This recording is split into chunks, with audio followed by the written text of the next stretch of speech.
There's a friend in your life right now who is quietly poisoning your spirit, and you've been calling it loyalty. You've been calling it faithfulness. You've been calling it love. But what God calls it is disobedience.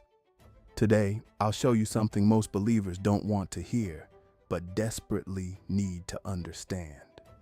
We're going to talk about 6 types of friends God commands you to walk away from, not because He wants you alone, but because some friendships are slowly poisoning you. By the end, you'll know exactly who yours are. Proverbs 12, verse 26 puts it plainly. The righteous choose their friends with care, but the way of the wicked leads them astray. Notice the word, carefully.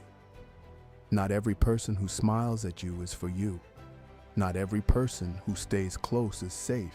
So today, we're going to identify the 6 kinds of friends God specifically warns us about.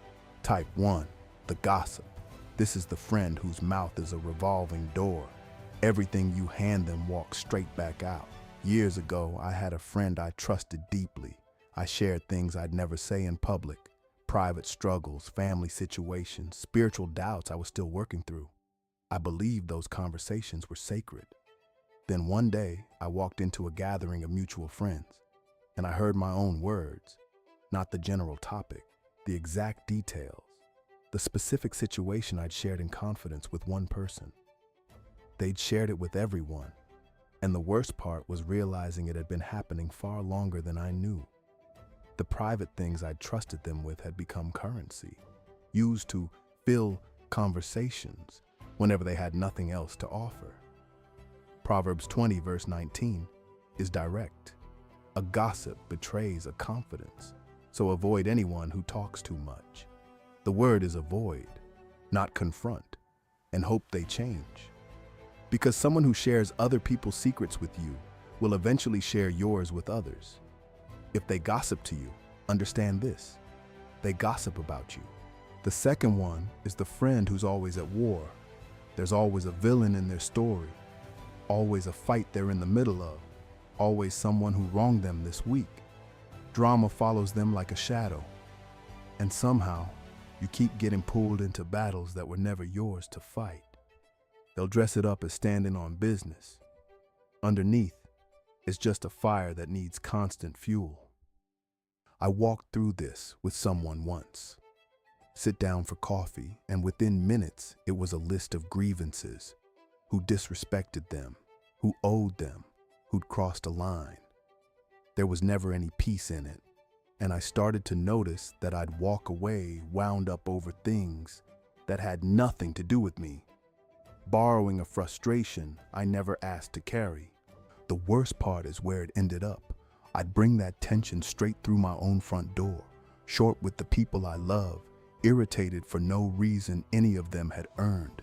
Their storm had quietly become my weather. Scripture is unusually blunt about this. Proverbs 22 warns us not to befriend someone given to anger, not to keep company with the hot-tempered, and it tells us exactly why. Spend enough time near that fire, and you'll pick up their habits and walk into a trap of your own. That's the real risk. It isn't only the wounds they leave, it's who you slowly turn into. Temperament rubs off, and you simply can't carry the peace God's asking you to carry while you're standing next to someone determined to keep the flames going. Number 3 is a sneaky one because for a long time it looks like the best friendship you have. This is the person who's genuinely in your corner, cheering, encouraging, showing up, right up until the day you start to do well. Not just well, better than them. And the second you pull ahead, something behind their eyes shifts. The support cools. You can feel it before you can name it. I lived this. I brought a piece of good news to someone close to me. The kind of thing you can't wait to tell a real friend. I expected them to light up with me. Instead, there was this half-second pause, a thin little nod, and then straight to a different topic, like I said nothing at all. No, tell me more. No joy, just a quiet door closing. Once I saw it, I couldn't unsee it. When life knocked me down, they were right there, warm, attentive, the first to call. When life lifted me up, they got quiet and scarce. And that's when it clicked. The closeness was never about me. It was about position. As long as I sat a step below them, we were fine. The moment I rose, the friendship developed a leak. Proverbs 14 says, "A peaceful heart gives the body life, but envy is rot that eats you from the bones out." Sit with that. If someone can only love you while you stay small, that's not love with conditions.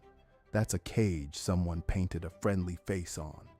Before we keep going, breathe this out honestly. Lord, give me the courage to obey you here, because the last three on this list are the ones we defend the hardest. Like and subscribe for part 2. See who's next.